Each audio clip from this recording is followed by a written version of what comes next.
Rounded chrome external headlights really accentuate the initial design era of the vehicle. Later models had these incorporated into the fenders for a more modern look. Driver comforts are at a minimum in the MGTC. A cockpit-style driver position in front of a very retro spoke steering wheel set the tone for a plain but functional interior. Classic instrumentation spread right across the dashboard, a flat windscreen and suicide doors are all hallmarks of a time long gone.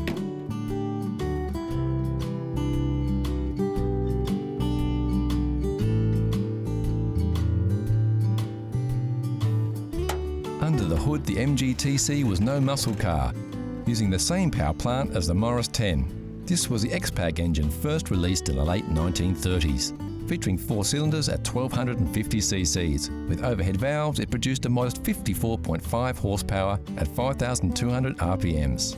It was a reliable workhorse though, and had enough juice to keep the driver in that low cockpit flying around the corners.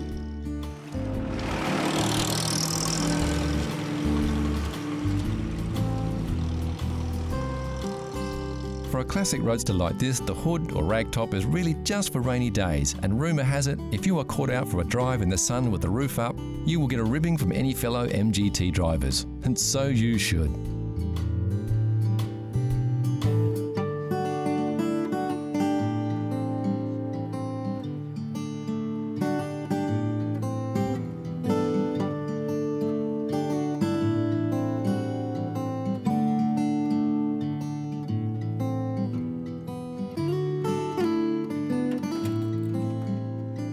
The MGT stayed in production until 1955. Over 56,000 cars, and 21 years later it was replaced by the MGA.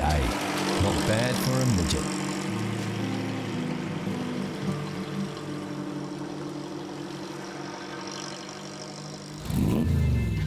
Here's a challenge for all you classic car fans. Know Your Chrome gives you a peek at some close-ups of classic chrome. Look at the shapes. Do you recognise the lines? Can you tell which car sports this shiny styling? It's too early for clues, but we can tell you it's a car, it's a classic, and it's very, very cool. Look closely, and we'll give you more hints later in the show. Next on CC, the Classic Car Show. An exciting way to land yourself a classic car. A great Jag of tomorrow, and our buyer's guide to Porsche.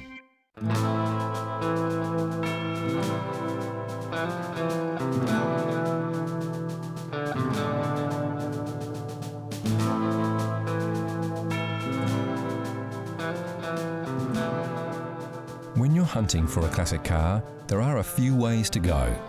Classics are categorised into 3 classifications that describe the condition of the vehicle. There's original cars, restore cars, and barn finds. Original cars are vehicles that have been driven over their lifetime and are still likely to be on the road today. They have not been resprayed or restored and can sometimes have non-factory modifications made to them over time. The classic version is the little old lady who drove it to church on Sundays. Restore cars are exactly that. Cars that have been meticulously restored to their former glory. Often bare metal restorations with everything in its place. These vehicles are generally pretty expensive, but are real head turners.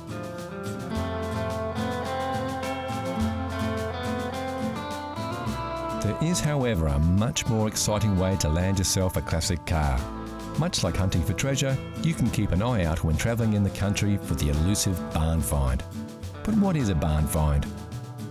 A barn find is generally exactly that. It's something that's found in a property or an old barn. Its condition may be good, but in most cases it's generally pretty poor because it's been used and in many cases abused. You have to remember these cars have probably gone through many hands before they've finally ended their days sitting in a barn. The barn find can be an exciting experience. It's not unusual to discover more than one car in a large barn, and sometimes they are in excellent condition. More often than not though, the barn finds are a whole lot of hard work. The general state of a barn find can be not too bad if it's been kept or at least preserved to some extent by sitting in the barn. However, in many cases it may mean that there have been rats inside the car and they've eaten the upholstery, they've laid nests in the upholstery. In some cases other wild animals have got into the car, or in some cases people have taken the doors off and allowed the car to be used as a sort of chook shed or something. So the interior of the car can be in a really, really appalling condition. The exterior of the car might not be too bad, but then again, if it's had years of rust, etc., then it's decayed quite a bit.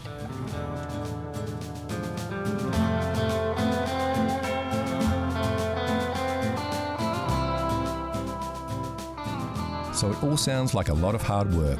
Surely it would be better to get hold of a running classic and restore it from there. Well, not always. The advantage of finding a barn find is in many cases you will get an unmolested car, hopefully, in which case it has all its what's known as jewellery, which is all the chrome work, etc., still with the vehicle. Obviously, the most desirable barn finds are those cars that are considered to be very desirable, like Bugattis or Rolls-Royce, etc. And in some cases, people do find them in barns. In some cases, people have opened a barn and literally found a car that is very, very desirable.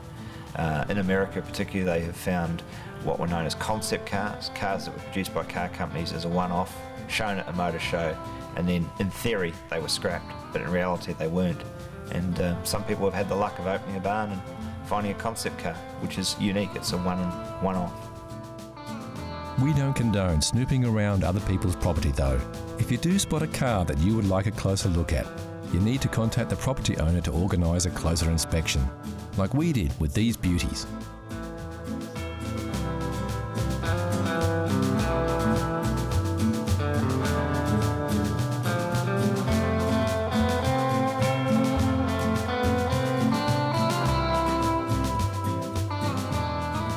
Classic car fans will always be searching for those elusive treasure moments, but they don't come along often. And remember not to get too excited by a rusting hulk in a shed somewhere, unless you really, really love it, or it's a collector's car. It could be more hassle than it's worth.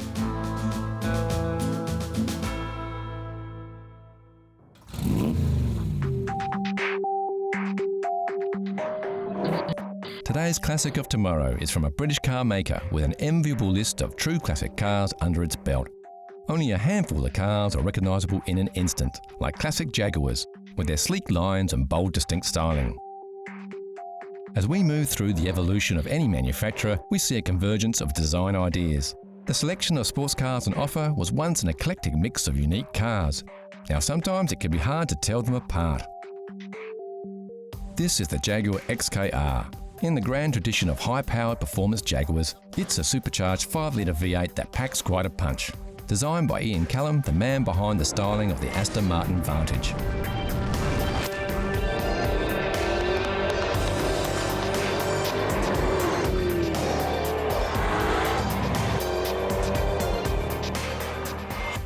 So how much does it cost to buy a performance car of today that will be a classic of tomorrow? Around £60,000, or about $95,000 will get you a new one. It will depreciate in value fairly quickly, but hold on to it and look after it, and you will have a classic of tomorrow. You might just have to wait about 40 years. 40 years of fun driving though.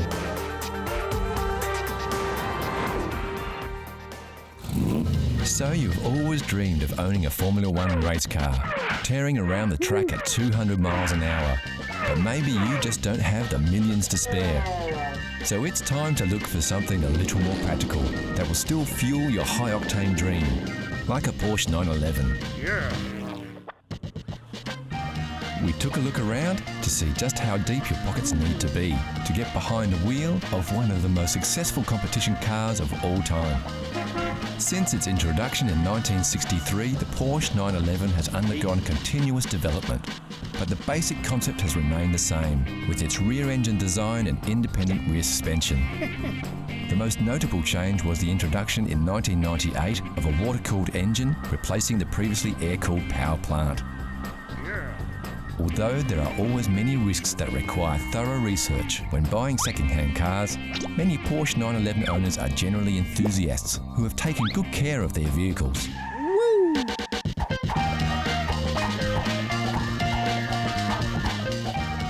We went shopping for the 1969 model, like this slick black speedster, for around $30,000 or £18,000. Another option was a 1970s 2.2 litre at just under $43,000 or £26,000. A tad more pricey, but worth every penny after being fully restored to its original pristine condition, this 1969 White Dazzle was fetching around $60,000 or £37,000. With so many of these elegant beauties available throughout the market, you'll be sure to find that thrill ride you've been looking for without costing you the earth. So how well did you go with your first peek? How well did you know your chrome? Here's a quick update. Did you guess it right away, or are you still pondering? Take a look at these shots. We're showing you a little more of the car here, so you should be able to pick it. The answer is coming soon.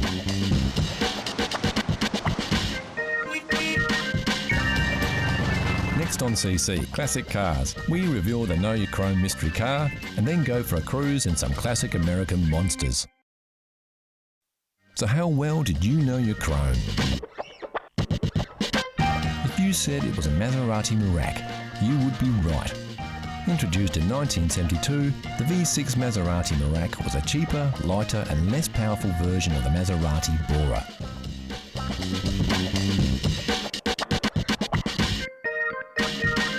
With a lower weight ratio and better weight distribution, the Merak may have had less power, but it handled far better than its V8 counterpart. Ladies, Gentlemen, the magic of the past doesn't last. what we want to see Is the magic of the present. The new Oldsmobile.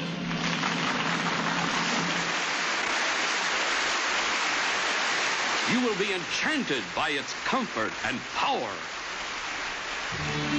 In this car, you feel like everything's coming up roses.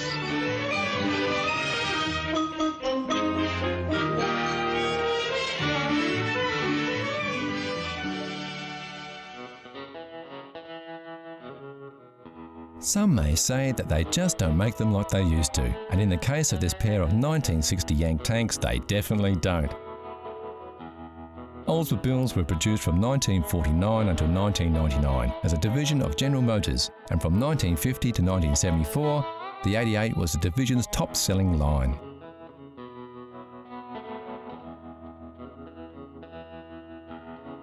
This is Yank 60, a 1960 Oldsmobile Dynamic 88 four-door sedan. It comes with a veranda roof. And this is Tank 60, also a 1960 Oldsmobile Dynamic 88, but this is the sportier two-door coupe. Both Yank and Tank are fourth-generation 88s and the pride and joy of father and son team John and Scott Clisby. I've had the Oldsmobile for probably 10 years now. Bought it locally. My father's was actually a 50th birthday present, so he's had his for about 10 years as well. So yeah, it's quite good fun. Almost matching cars, same year, same make, same model. The fourth generation models were completely restyled by General Motors with a longer, lower and wider body, which was promoted as the linear look by the American manufacturer. Other changes included a new grille and taillights, a revised rear design and a modernised instrument panel. These cars were built for cruising, with a soft suspension and turning circle of a jumbo jet, and a larger-than-life personality.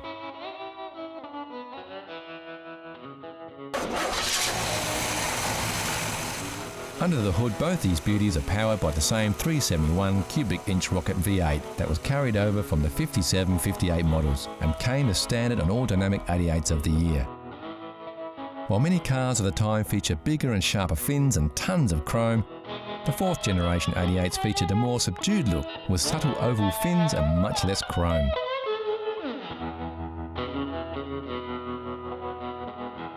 Yet both these cars, with their sharp 60s stylings, still make their own undeniable statement to the world. Yeah, probably if you're looking to buy one today, you're probably looking around $20,000 to buy one.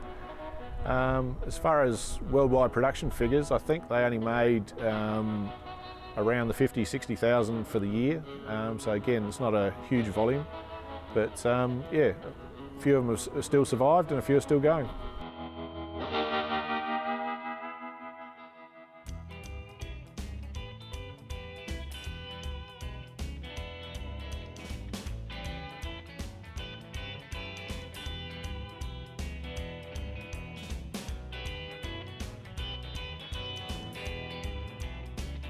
The driving experience is great and they're so easy to handle, with power steering that makes these giants surprisingly responsive. They're also very comfortable, with a 6-way power seat that adjusts your driving position backwards, forwards, up or down, a feature not fitted as standard on many modern cars.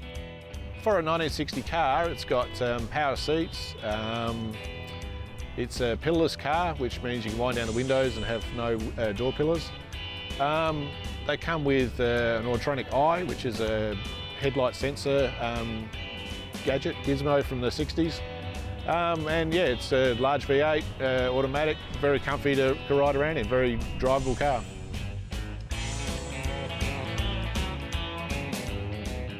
As far as maintenance goes, most of the drivetrain is American and available. Body parts are a bit harder to find, and you'll need to source those from the States if you have to. Of course, these parts are getting harder to find even in the US, as stock thins out after half a century of bumps and dings.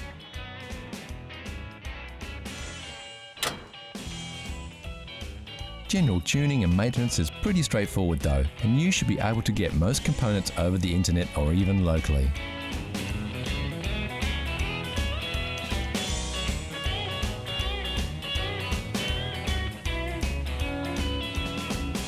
The great thing about owning any classic car is that their running costs are about the same as a new car.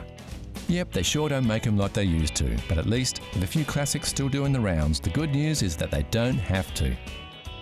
So what does Scott think is the best thing about being the owner of an Oldsmobile Dynamic 88? Oh, it's just a cool car to cruise around in. You know, you get lots of looks, people always stopping, asking questions about it, and yeah, it was just a classic car that, you know, if I look after it, it's one of the few cars I'll actually appreciate over time and become more and more collectible.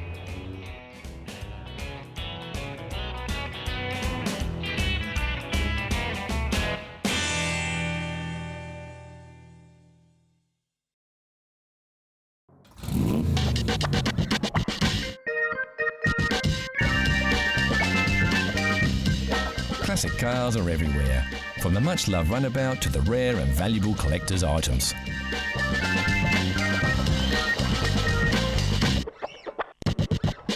One thing we all agree, there's nothing better than a classic, like this stunning Jaguar sports car that was once owned by Hollywood tough guy Steve McQueen, or this Rover P6, voted the very first European Car of the Year.